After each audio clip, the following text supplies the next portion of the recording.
come join us. We've got lots to talk about. Come on in, the doors are open. I'll give you a couple seconds.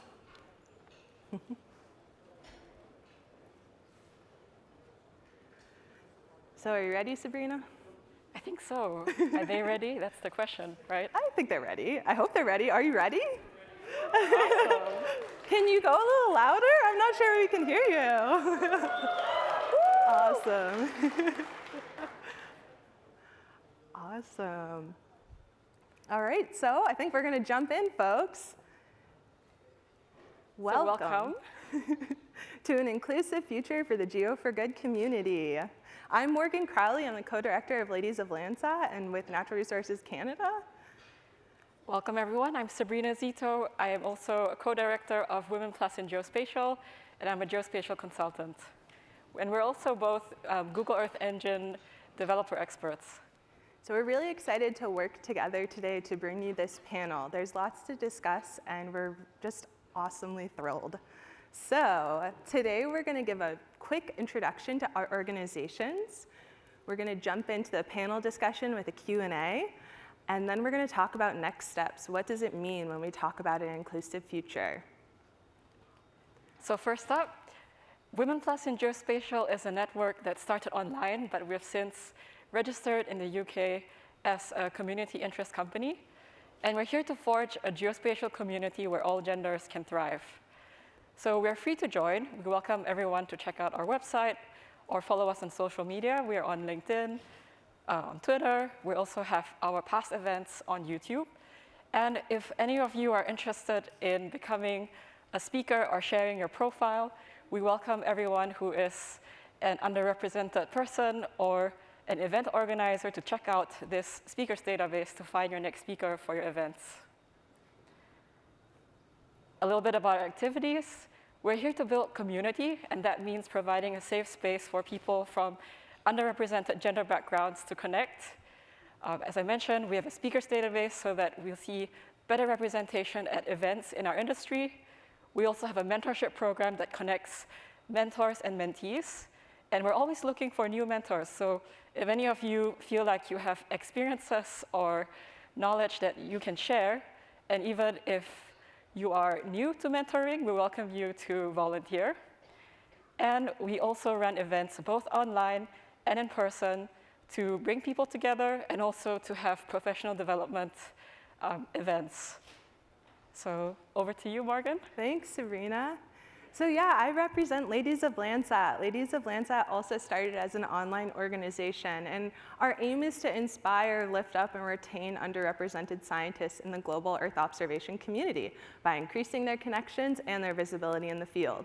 Likewise, you can join us on Twitter, on LinkedIn, email us, and this is a really cool picture where we got to meet with Virginia Norwood, the mother of Landsat, at the Landsat 9 launch last year. So Ladies of Landsat, we have a variety of collaborations and activities, and we work primarily with our sister organizations, Sisters of SAR, Dames of Drones, and Women of Waveforms. We do, yeah. So we do also member highlights and research. What you see here are some case studies that we did through interviews with some of our Landsat users, including Nikki Tully, who's on the panel today. We've done research looking at gatekeeping and the publications in remote sensing. And also we have a weekly series called Manuscript Mondays where we highlight cutting edge research in the field on our Twitter and LinkedIn page. We have a GitHub repository where you can check that out. And we also do a variety of networking events and panel discussions. Our upcoming one is at Pecora 22 at the end of the month in Denver. And we're just so honored to work together with Women Plus and Geospatial on this. It's always awesome to come together and do community over competition. So today we are focusing on an important question for our community. And the question is, what does an inclusive future mean to you? And what actions can we take as individuals and as a community to make it a reality? So as the Geo for Good community, a lot of us are working for humanitarian, social, and environmental good. And personally, I've been really inspired every time I've come to a gathering like this, because I feel that I've made friends and built relationships that have led to very fruitful collaborations. And the question is, how can we take some of this wonderful spirit and bring it with us to our workplaces, to our schools, to the communities that we work in?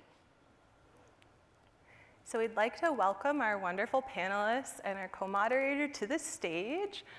We have Meenaksha Kushwaha, who's an environmental health researcher, consultant, and educator. She's the director of research and co-founder of ILK Labs based in India. I'm right behind you. Oh. And next we have Abina Boteba Atsari Ansa, who is a research assistant at NASA Harvest, member of African Women in GIS, and also a Google developer expert for Earth Engine. Next, we have Dr. Geneviève Patenaude, who's the CEO and co-founder of EarthBlocks and an associate professor at the University of Edinburgh in the United Kingdom.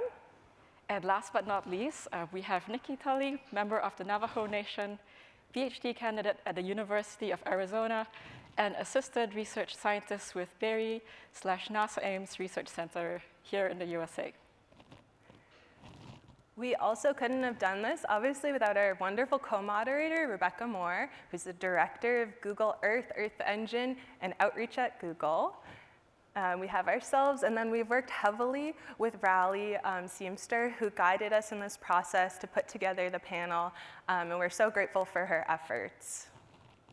In addition, we'd like to give a shout out to Flavia, Julia, and Gopika, who have also contributed to this panel with their ideas. And we'd like to invite all of you to take a look at that link in the bottom. That's the forum where you can ask your questions. So it's live right now. Feel free to type it in. It's bit.ly/inclusivefuture_QA. And this is when you can begin to share your questions with our wonderful panel. So over to you, Morgan. Wonderful, And let's get started. Over to you, Rebecca. Thanks, Sabrina. So Rebecca, you want to kick us off with the first question? Sure, and I do want to say I'm really encouraged to see such a good turnout. I think this is a really important session. You know, how are we going to create a better future? Just as we had the 5 pizza pie slices, I think it's, if you drill down a little deeper, it's we need, you know, all of the talent in our community, all of the diverse perspectives and voices if we're going to solve the challenges ahead of us. So very excited. We're being intentional about this. So first question, when you imagine an inclusive future for the Geo4Good community, what does that look like for you? And I'm going to toss it to Nikki, but before I do that, just to get us warmed up, I was reflecting for myself on an early example when we began to work with the Suruí indigenous people in the Brazilian Amazon, and Chief Almir Suruí came to visit us at Google and explained the situation they were facing with illegal invasion of their land and what he thought might be the power of our mapping technology. And in my mind, I leapt to, oh, we're going to help this tribe, right? Which is nice and sweet and everything. But I asked him, you know, what he had in mind, and he said he would like to propose a partnership with Google.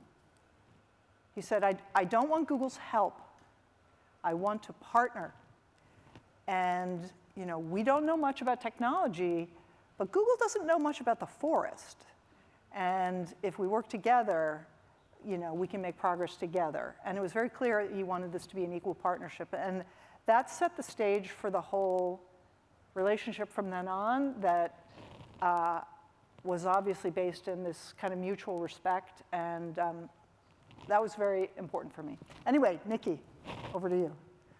Yeah, that's a really great example. Thank you, Rebecca, for sharing that. And along that same line, I feel in that term of partnership, there's a really key foundational part to that, and that's the building of trust. And with the building of trust and working with communities such as indigenous communities, it does take a lot of work and time into building that. And what I feel like the inclusive future for Geo4Good is to be cognizant of that timeline of when we're aiming to work with these types of communities where it might not specifically fit into the timelines of our grants or our other funding opportunities, but is definitely worth it and valuable into slowing down a bit and focusing on what that timeline might be to build trust.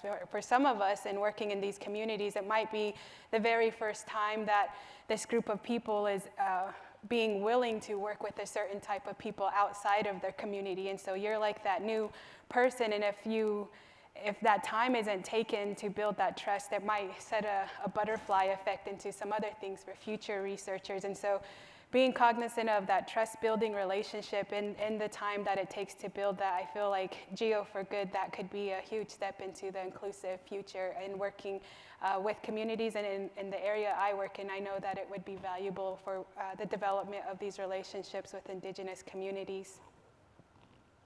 Thank you. Thank you. Anyone else? Sure, I'm happy to contribute. Okay.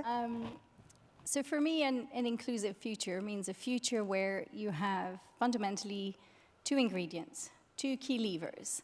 One is creating exposure and awareness. So if you're not aware of the potential of the geospatial tools that are available now, then what you don't know, right?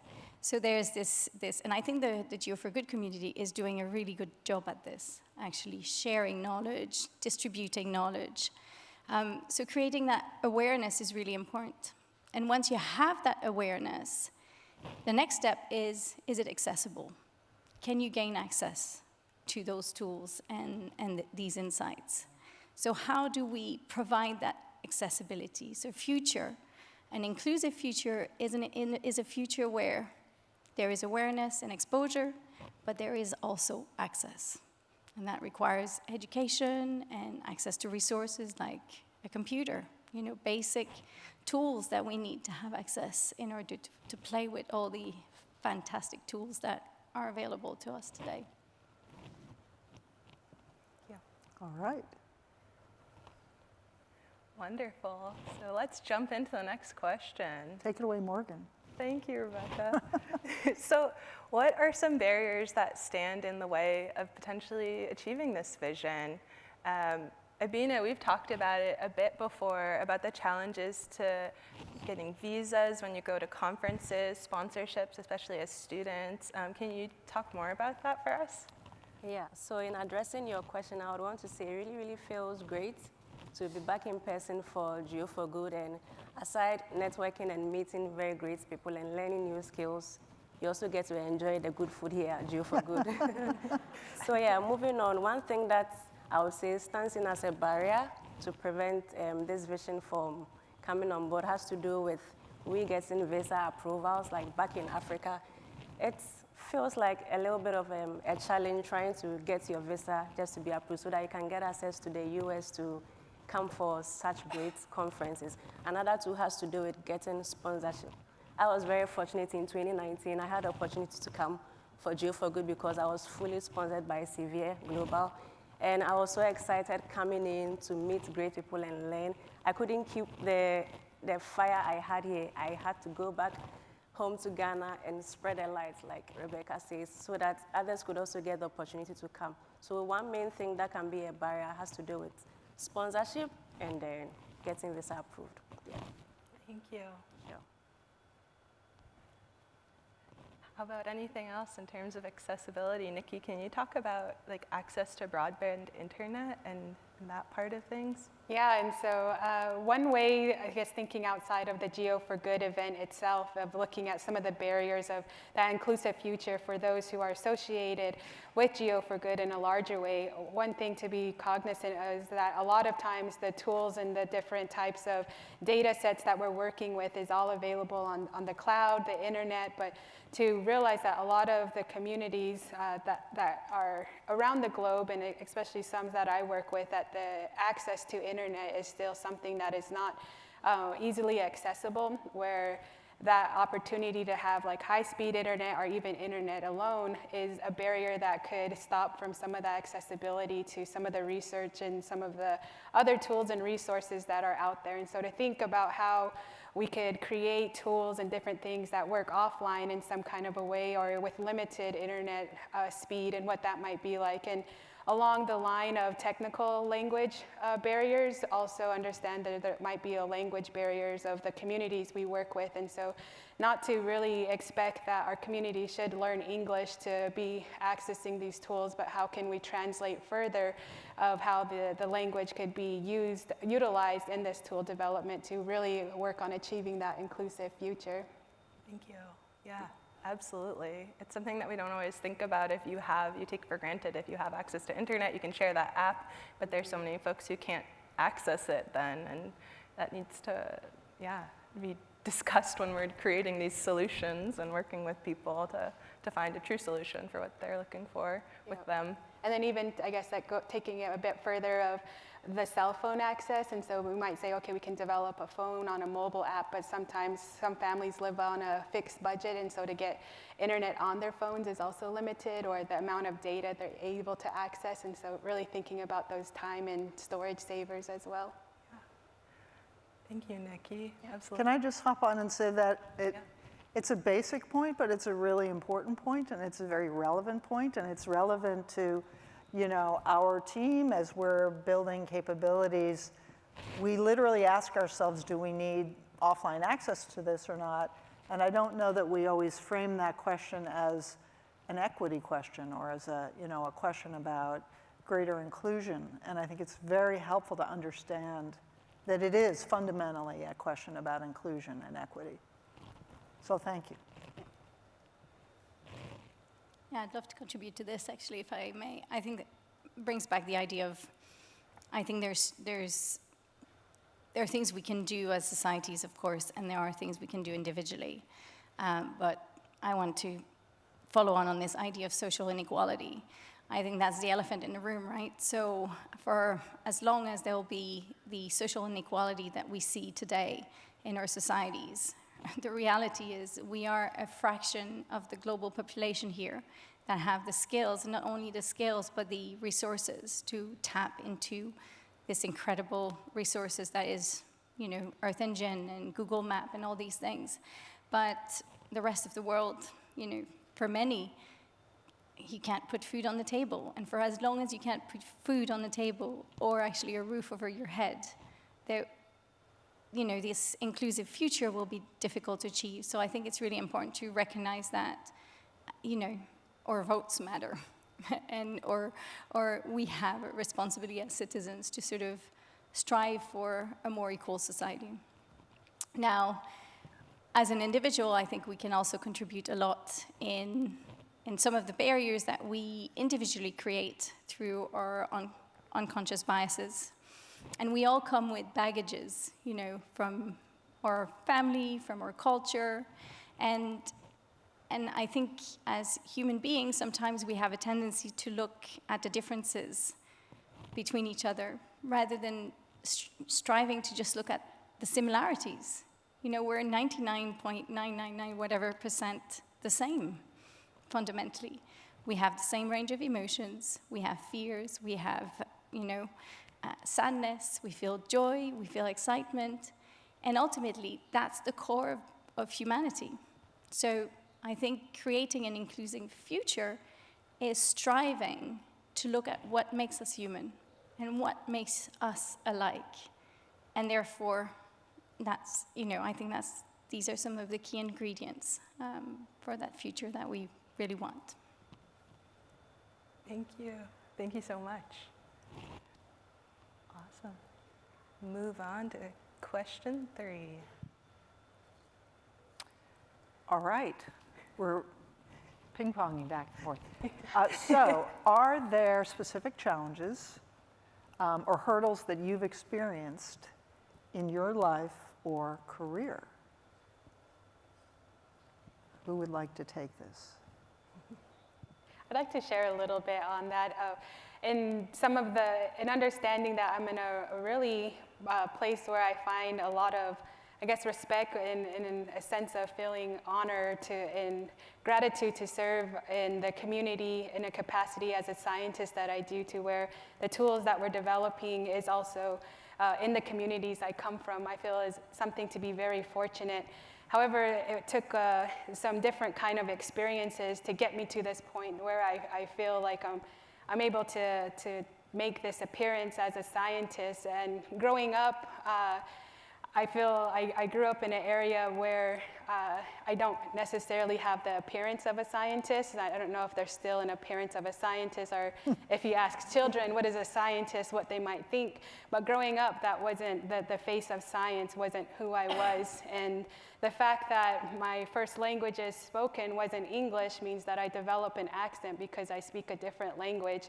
And so oftentimes there was a questioning of my intelligence that wasn't necessarily aligned with my accent. And aside from that, other experiences where I would enter a room as an invited scientist where I was mistaken for another person that either it would be like the custodial staff or somebody that didn't hold that role as a scientist, but because of my appearance, that was just something that happened. And I tried never to really get angry or feel intimidated or sad by it. But I mean, when I was younger, that was something that was kind of inevitable. But now growing up more and having those kind of experiences still, now I kind of like to be like the element of surprise where somebody might think I'm something else of another profession when I enter a room, but I won't say anything, and then go up to speak, and it's like, whoa. And so it's like, I'm proud and happy in that little tiny way to begin changing that appearance of a scientist to where the younger generations coming up can look and be like, hey, I want to be like her. She talks like me. She looks like me. She grew up in a home without running water and knows what it's like to not have electricity in a home, but now she works with NASA projects, and she's in a PhD candidate now. So I think it's those kind of challenges to make it one of your successes is what I found to be helpful and encouraging. Wonderful. Anybody else? Yeah, I have a couple of challenges, but for the sake of time, I'll just narrow it down to one. And that has to do with how our courses are structured in school. So I have a background in geomatic engineering from Kwame Nkrumah University of Science and Technology, Ghana. And most of the courses that we did were more of theory than hands-on. We didn't have a lot of practicals. A typical example, we had this course called photogrammetry, and sometimes we go to the lab and we use a veiled A8 stereo plotter, and they teach us how to use the rotations on the axis to correct some errors. So we just demonstrate, okay, this omega kappa phi, and it didn't really make sense to me at that time. I couldn't really appreciate what photogrammetry was until I got a little bit exposed to drone technology.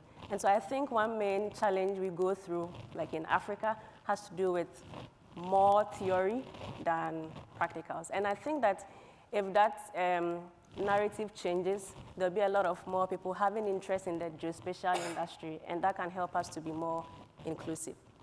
Yeah.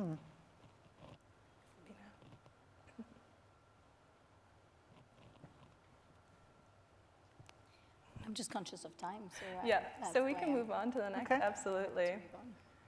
Okay, so question 4. What are some actions that you or your organization are taking to make this inclusive future a reality? Genevieve and Meenakshi, you both run incredible companies. Can you speak to what you're doing first in those organizations? Meenakshi, can we hand it to you? Yes. Sure, thank you so much. First of all, I wanted to thank you all for giving us the platform to speak. Like we were talking about how this, such conversations about inclusion happen on the side, and you know, they are like secondary afterthought conversations, but it's so amazing to be attending Geo for Good and having this central platform to share our thoughts. So some of the things, I think from the beginning, like we have to define what inclusivity means, and then also outline what is realistic, what can we do for an inclusive community. So the practical aspects of that, we at ILK Labs work on air quality. We collect a lot of data, we analyze a lot of data, and then do the communication. So one thing that we have tried to do is whatever codes and methods or apps we are making, we take advantage of open source tools, and so we have tried as much as possible to make open access tools. So we have made open access tools for air quality analysis, specifically for Indian data, which would be more relevant for Indian data that didn't exist before.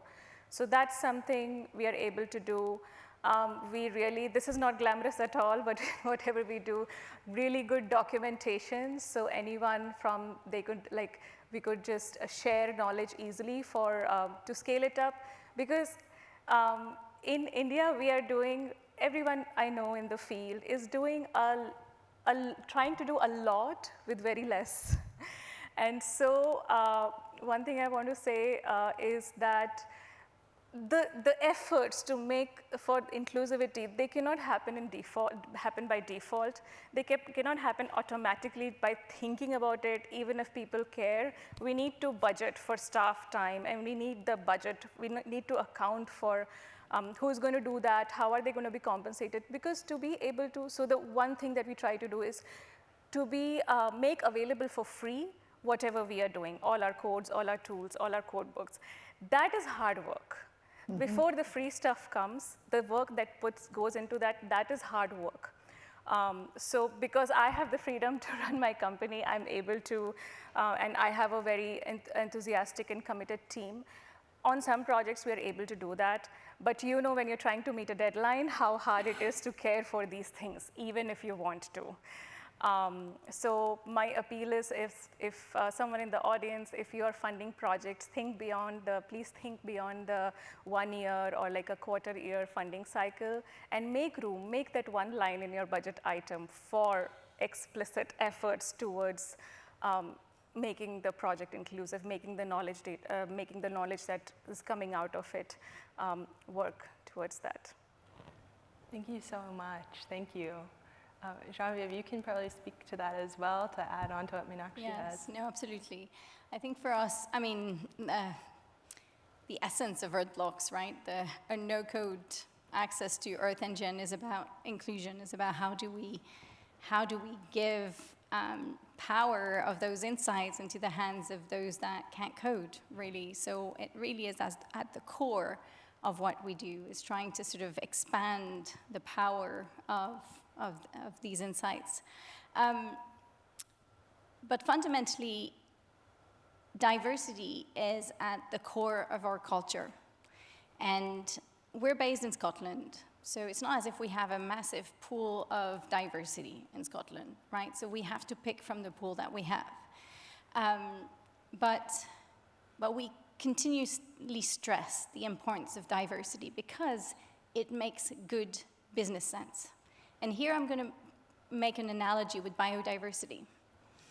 In a company, you suffer shocks, especially as a startup. So there are shocks continuously, and you have to readjust and change course and so on. So if you're like an ecosystem, if you're all of the same sort of people in your team, you have one shock where you collapse, just the same way as a mono-species plantation of Sitka spruce affected by, whatever worm or something, will be clearly massively decimated by the pest and disease. So having diversity as a core is fundamental to having a highly resilient team. But diversity alone is not enough. You need to combine diversity with empathy and vulnerability. Because diverse teams, as I spoke earlier on, human beings, we focus on differences. And the hardest thing that we're always going to do is not building a product, it's not writing a thesis, it's always relationships. That's the hardest thing. So teamwork is the most difficult thing that we're all going to have to face.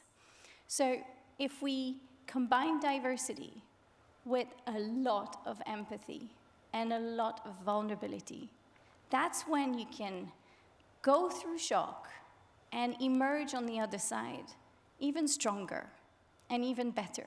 So for us, culture is fundamental. Those elements of culture, diversity, empathy, and vulnerability are fundamental to create a really highly functioning and highly resilient team. Thank you. Thank you so much to you both. So we'll hop into this last question. All right, and do think of questions you have, because this is just sort of teeing this up. And this is obviously very deep and multidimensional. So how can we support each other to achieve this shared vision? Yeah, so taking that triangle and zooming in, those concrete actions, how can we take this back to our networks and communities? Meenakshi, can you speak to this first? Yes, thank you. So I was, before I started working in air quality and geospatial data, my early training was as a biomedical engineer. And it took me a long time to figure out what I really wanted to do, and my interest changed gradually. So I switched career after many years. And then it was, I was new to environmental, so now I'm an environmental health researcher. And I was new, and that is hard. If you've switched career, and I know like many people in this room, we belong to interdisciplinary fields, that means sometime during your life that switch happened. And so then to learn the ropes and to feel comfortable and to keep fighting the imposter syndrome, some of these social networks and communities have been so instrumental in that. So I would say I'm relatively new to Geo for Good community, but I'll talk about from my personal experience other communities where I felt included, so that maybe we can take some examples from that on what works and what doesn't, mostly what works. So one shout out to the global Our Ladies community. Any Our Ladies here? Yay. And minorities in our communities. Through their, they create engagement, opportunities for engagement outside of the annual events, outside of the annual in-person events. And even though I haven't, and another shout out to WAXA, which is relatively new, Women of Air Quality in South Asia. So I have not been able to attend even a single in-person event because of pandemic, because of where I live, or just like those life happens. And still I feel emphatically part of these communities. So what I want to say is that this is possible. It's possible even like to not meet in person and still have a virtually strong community. One simple example of what WAXA, the air quality community, did recently was some of the members came together and just shared just like freewheeling shared how they arrived at what they are doing, how they arrived where they are. And that was such a huge energizing and inspiring for newer members to just think about how they could pick their career paths, or who to reach out to, like for them to know that there are people who look like them and who are available and accessible that they can reach out to. Thank you so much. Yeah, so let me also add my voice on this. I also think that we can support each other to accomplish this vision by creating opportunities for African students. I know that there are a couple of potential supervisors here, and most of us from Africa send in cold emails, reaching out to you, requesting for opportunities to come here to school so that we can also broaden our geospatial technology and then skills. But sometimes it's a little bit difficult hearing from you, even sometimes just getting a response from you. So I think that if you could be super nice a bit and create that opportunity for us to also come, because we really want to know more. We really love to learn. We really want to, and once you give us the opportunity, we would really, really excel. I'm a beneficiary of a commendable act my school, the Southern University and A&M College. They were intentional about recruiting students from Africa, and I am here now sharing my story. to all of us. So I think that we really have to be intentional about creating opportunities. Also creating opportunities for fresh graduates. It wasn't easy looking for a job after school, but I'm really grateful to NASA Harvest for giving me the opportunity to learn and also share my knowledge from them. So let's make it really, really intentional so that we can have this as well. Sure. Yeah, one thing that I'd like to add to that is really building upon the action of networking and connecting people. Yesterday, I had the opportunity to talk to so many of you, and I was really amazed by the connections you were already making and the emails you're already sending to make that networking that happened here, connecting it to other people who aren't here. And I think as we keep expanding the web in that way, Geo for Good has the potential to really grow, to be more inclusive, to achieve that vision. And then also to remind ourselves that as the developers, the scientists, engineers, and so forth that we are, that there's an opportunity for us to keep the communities involved that we work with. And so that report back of our findings, the recordings, the data, that they're cognizant of what you are sharing with everybody else in this event on a world level, of what is being shared on their behalf. And as they're involved in that report out to other people, but being aware of what is happening, that we can find more of those community members who we talk about in the room with us, that they're able to share their perspectives as well. And I feel that's how, even more so, we can develop that shared future of what the inclusive future is, where we're not just talking about the solutions placed on people, but how the people are involved in the solutions as well. Thank you. I'll keep it very short. I think to support each other, it's just starting from a point of kindness. Yeah. Awesome. Thank you. So now we get to invite Sabrina back out to do a question or two from the audience Q&A. And keep submitting your questions. We plan to actually continue to answer them and have a follow-up post, because there's so much we didn't get to cover today, and there's so many reflections we'll have. So still, if something comes to you while you're still here, please feel free to submit questions. All right, so I have quite a few questions on the screen right now, but I'd like to encourage everyone again as well to keep sharing those questions. We want to hear what you have in mind. So there's this great question here that I see.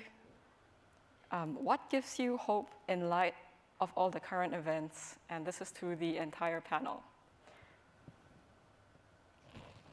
Can you repeat the question? Sure. The question is, what gives you hope in light of all the current events? So we live in difficult times. There are a lot of challenges we see in the world today. What is something that gives you hope for the future, something that is important to you? Can I answer this? This community. Yeah. Yeah. They're not impressed. Okay.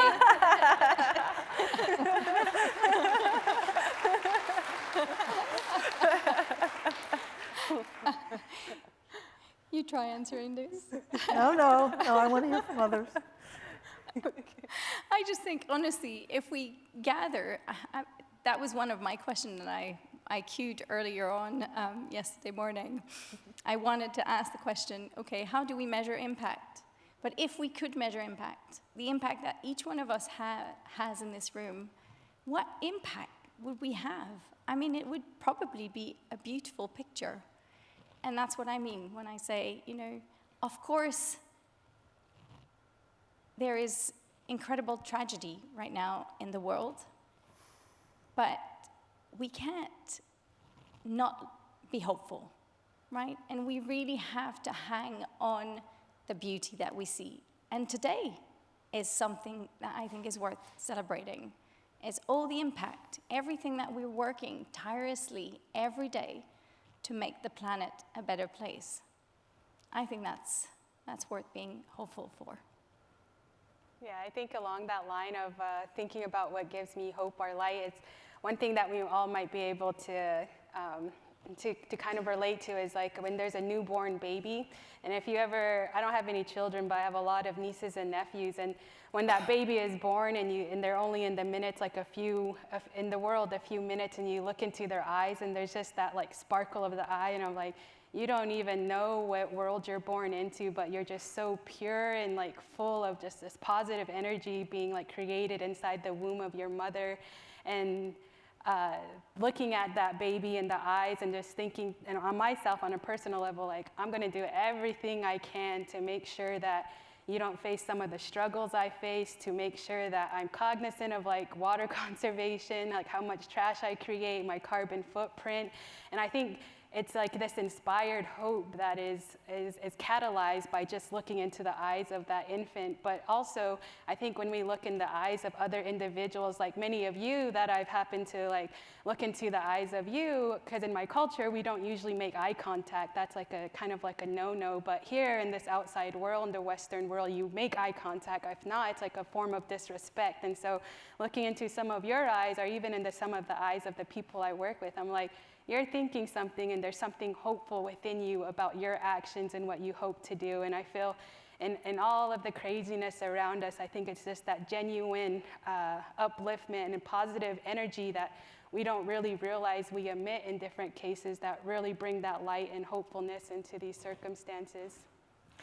Can I do one? Sure. I'm a little Pollyanna, so like, of course I have thoughts on this, but no, I was, you know, when we first started working with the Surowi tribe, it was hard to go visit them because their land had been invaded, it had been degraded, many of their fruit and nut trees had been lost, their rivers had been overfished. It was sad. And Chief Almir was organizing his tribe to plant 1 million saplings in the areas that had been illegally logged, mahogany and ipe and fruit trees and so on. And you know, when I visited in 2008, they were like that tall. And I thought, this is nice, but like, what is this ever going to amount to? And then I came back and visited, it was like 2014. And also their tribe had almost gone extinct from 5,000 people down to less than 300 people due to, again, invasion and so on.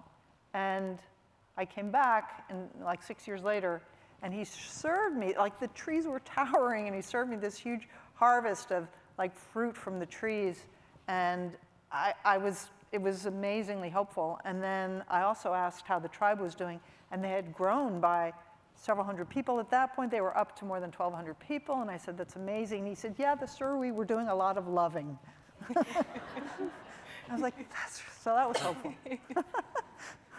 So we're running a little short on time. This is a wonderful conversation. Okay. And we want to keep it going. So there are many, many extremely good questions that are popping up on the screen here about internet access for all, about leadership with more people from underrepresented backgrounds, about checks and balances, about how can we be more inclusive to people and support accessibility as well. So there's a lot of interesting questions. We want to keep the conversation going. And to do that, we have a few next steps coming up. So Morgan, what are we going to do next? So yeah, so we want your feedback. You know, we're 7 people on stage, but you all have voices too. So we're going to send out a form to get more feedback and ideas and perspectives from you all.